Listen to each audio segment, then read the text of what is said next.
Hello everyone, welcome to my YouTube channel learning activities with RN. आज का हमारा topic है फ्यूचर कंटिन्यूअस टेंस। तो सबसे पहले हम देखते हैं फ्यूचर कंटिन्यूअस टेंस का बेसिक सेंटेंस स्ट्रक्चर क्या होता है। Basic sentence structure. सबसे पहले हम बनाते हैं सब्जेक्ट, उसके बाद में शैल ऑब्लिक विल। शैल और विल का प्रयोग अकॉर्डिंग टू सब्जेक्ट करते हैं। उसके बाद में be plus present participle form of verb. उसके बाद में ऑब्जेक्ट और फुल स्टॉप। नेक्स्ट इंपॉर्टेंट चीज है आइडेंटिफिकेशन। आइडेंटिफिकेशन जिसको हम हिंदी में पहचान कहते हैं। आइडेंटिफिकेशन को हिंदी में पहचान कहते हैं। जिन हिंदी वाक्यों के अंत में रहा होगा, रही होगी, रहे होंगे, रहा होगा या रही होंगी शब्द आते हैं, वह वाक्य फ्यूचर कंटिन्यूअस टेंस का होता है। जिन हिंदी वाक्यों के अंत में रहा होगा, कोमा, रही होगी, कोमा, रहे होंगे,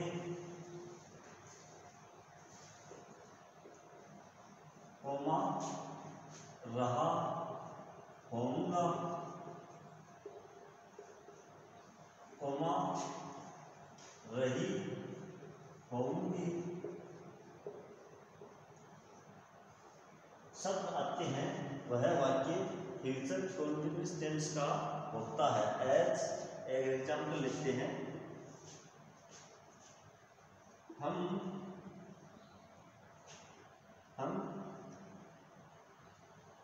खेल रहे होंगे, हम खेल रहे होंगे। देखिए, जिन हिंदी वाक्यों के अंत में रहा होगा, रही होगी, रहे होंगे शब्द आते हैं, वह वाक्य फ्यूचर कंटिन्यूअस टेंस का होता है। ये वाक्य फ्यूचर कंटिन्यूअस टेंस का है। इसको हम ट्रांसलेट करेंगे तो ये हमारा रहा सेंटेंस, बेसिक सेंटेंस स्ट्रक्चर। इसके माध्यम से हम इसका प्रयोग करते हुए इस सेंटेंस को हम इजीली इंग्लिश में ट्रांसलेट कर सकते हैं। जैसे सब्जेक्ट हो गया, हम अंग्रेजी में कहते हैं वी। अब शैल और विल का प्रयोग करते हैं अकॉर्डिंग टू सब्जेक्ट। अगर आई और वी है तो हम यूज करते हैं शैल, और अन्य सब्जेक्ट्स है उनके साथ हम यूज करते हैं विल। तो वी के साथ आ जाएगा शैल, वी शैल बी। क्या कर रहे हैं? खेल रहे हैं। प्ले मीन्स खेलना, PLAY, प्ले मीन्स खेलना। इसको ING में बदल देंगे तो ये बन गई fourth form of verb. Number 2 helping verb. Helping verb जिसको हिंदी में सहायक क्रिया कहते हैं, सहायक क्रिया कहते हैं। और इस टेंस में shall oblique will, shall oblique will plus be का प्रयोग किया जाता है। शैल और विल और इनके साथ बी का प्रयोग किया जाता है। आई और वी के साथ हम प्रयोग करते हैं शैल बी का, और with all subjects, with all subjects, with all subjects.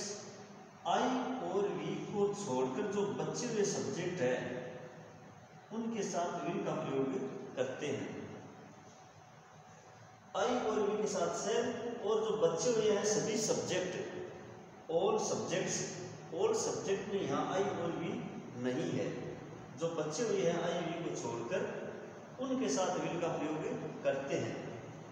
और सब्जेक्ट को पहचानने में अगर आपको कन्फ्यूजन है तो प्रेजेंट सिंपल टेंस का वीडियो देखना, उसमें मैंने क्लासिफिकेशन करके बताया है कि सिंगुलर सब्जेक्ट कौन से होते हैं और प्लूरल सब्जेक्ट कौन से होते हैं। ठीक है। Number 3, man verb. Man verb इसको हिंदी में कहते हैं मुख्य क्रिया। मुख्य क्रिया देखिए, फ्यूचर कॉन्टिन्यूस टेंस, जितने भी कॉन्टिन्यूस टेंस है, जिस टेंस के नाम के साथ कॉन्टिन्यूस नाम आ रहा है, उस सभी टेंस में वर्ब की फोर्थ फॉर्म का प्रयोग किया जाता है।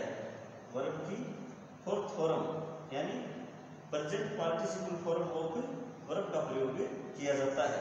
तो ये थे इस टेंस की आइडेंटिफिकेशन, हेल्पिंग वर्ब और मेन वर्ब। अब हम देखेंगे कि इस टेंस में सेंटेंस स्ट्रक्चर या फॉर्मूला का यूज करते हुए हम किस प्रकार हिंदी के वाक्यों को अंग्रेजी में ट्रांसलेट कर सकते हैं। कौन कौन से सूत्र है या फॉर्मूला है जिसके द्वारा हम हिंदी के वाक्यों को आसानी से अंग्रेजी में अनुवाद कर सकते हैं। तो ये स्ट्रक्चर बहुत इंपॉर्टेंट है। अगर आप इंग्लिश लिखना चाहते हैं, करेक्ट इंग्लिश, अगर आप इंग्लिश बोलना चाहते हैं, तो इन स्ट्रक्चर के माध्यम से आप ज़्यादा से ज़्यादा वाक्य बनाने का प्रयास करिए। पहला सेंटेंस होता है simple sentence. Simple sentence, simple sentence, इसका सिंपल सेंटेंस का स्ट्रक्चर वही होता है जो प्रत्येक टेंस का बेसिक सेंटेंस स्ट्रक्चर होता है। तो इसमें सबसे पहले हम लगा देंगे सब्जेक्ट, उसके बाद में will oblique shall plus be plus V4 plus object. ठीक है।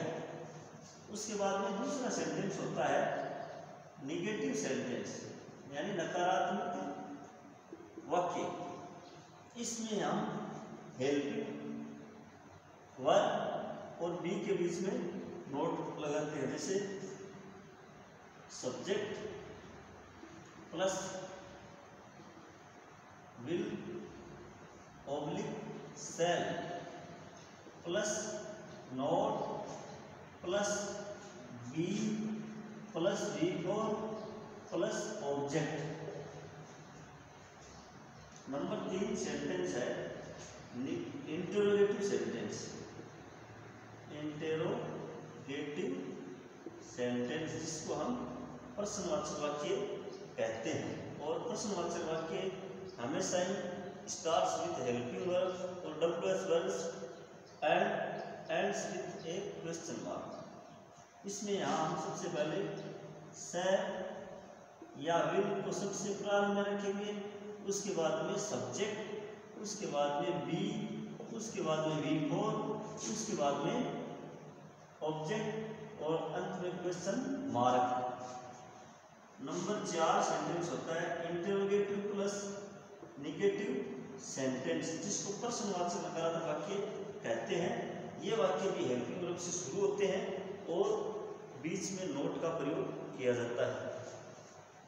तो shall oblique will plus subject plus not plus V4 plus object और क्वेश्चन मार्क। ठीक है।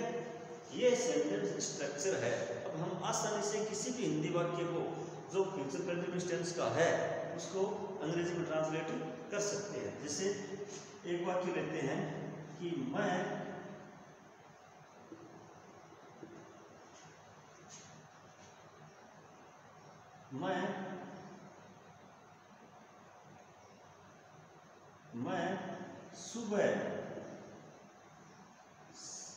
सुबह खेल रहा होगा। मैं सुबह खेल रहा होगा। ये वाक्य फ्यूचर कंटिन्यूअस टेंस का है, रहा होगा या रही होगी आ रहा है।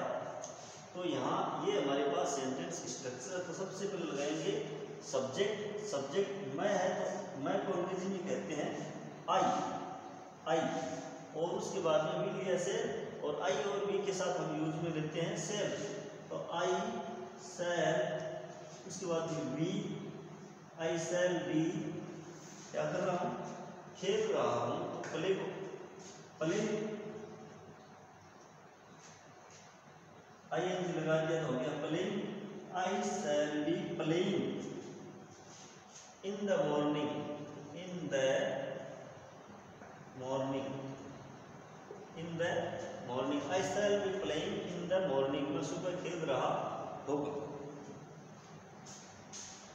दूसरा बनेगा मैं सुबह नहीं खेल रहा होगा। ये रहा स्ट्रक्चर। सबसे पहले सब्जेक्ट आई, उसके बाद में शैल, उसके बाद में नॉट,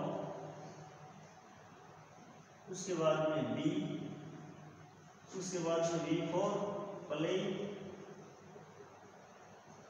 उसके बाद में इन द मॉर्निंग आ जाएगा, इन the morning, in the morning. तीसरा सेंटेंस बनेगा क्या मैं सुबह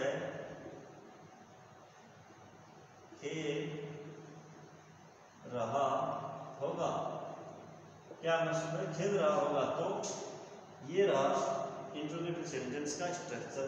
सबसे पहले शैल, उसके बाद में सब्जेक्ट आई, उसके बाद में be, shall I be, be for playing, object in the morning, और अंत में क्वेश्चन मार्क। नंबर 4 सेंटेंस, क्या मैं सुबह नहीं खेल रहा होगा। इसको हम इस प्रकार बनाएंगे। सबसे पहले ये रहा स्ट्रक्चर, सबसे पहले शैल, उसके बाद में सब्जेक्ट आई, उसके बाद में नॉट, उसके बाद में बी फॉर प्लेइंग, प्लेइंग, उसके बाद में object in the morning, in the morning, और अंत में क्वेश्चन मार्क।